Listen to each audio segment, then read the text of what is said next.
Romney got 93% of the Republican vote in 2012, and he won the independents by, what, 4 or 5 percentage points and lost the election. So you see what Donald Trump has before him. I mean, and when you get down to it, there simply are more Democrats in the country than there are Republicans. And the Republicans have to win nearly all of their potential vote.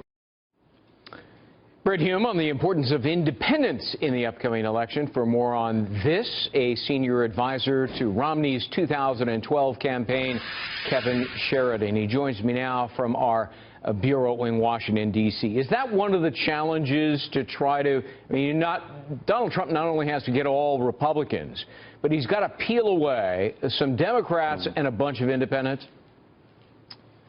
Yeah, look, he's got problems on both fronts. He's going to have to unite the party. That looks like a big if right now. I think there's probably, you know, right now it's probably 20% of the party at least that is very reluctant to get behind him.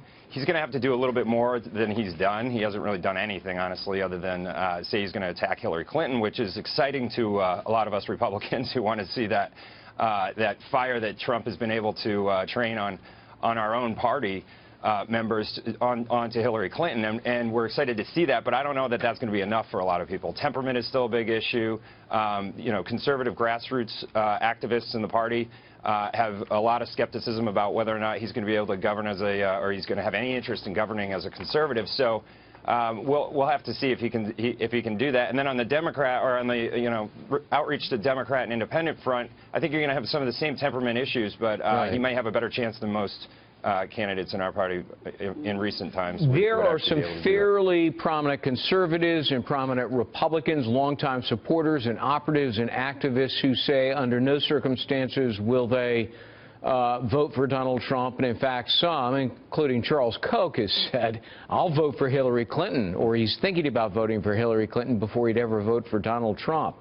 There are people like Nebraska Senator Ben Sassa, Governor Charlie Baker of Massachusetts, Ben Howe, Mark Salter. All of these are fairly prominent Republicans, and they're not going to vote for Donald Trump.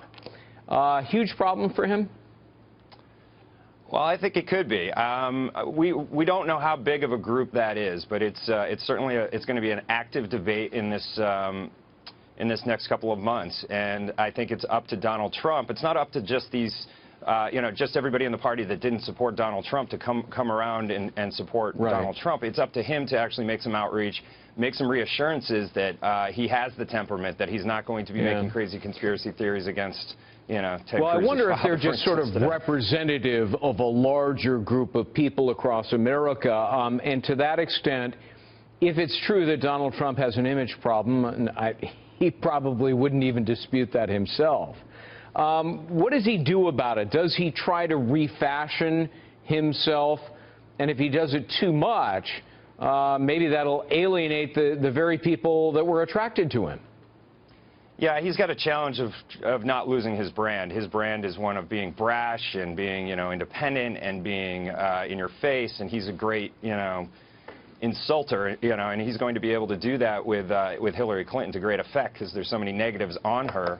But whether or not he can actually reach out to women, he's got a huge problem with women right now. He's got a huge problem with millennials, Hispanic and minority votes are just not going to be there for him. So he's going to have to find a way to do that. And right now, it remains to be seen how he actually does that. We'll see in the next few weeks. 11 months ago, almost 11 months ago, Donald Trump, came down the escalator of the Trump Tower and he launched his presidential bid. And I must say, a great many political pros ridiculed the idea as nothing more than a vanity campaign.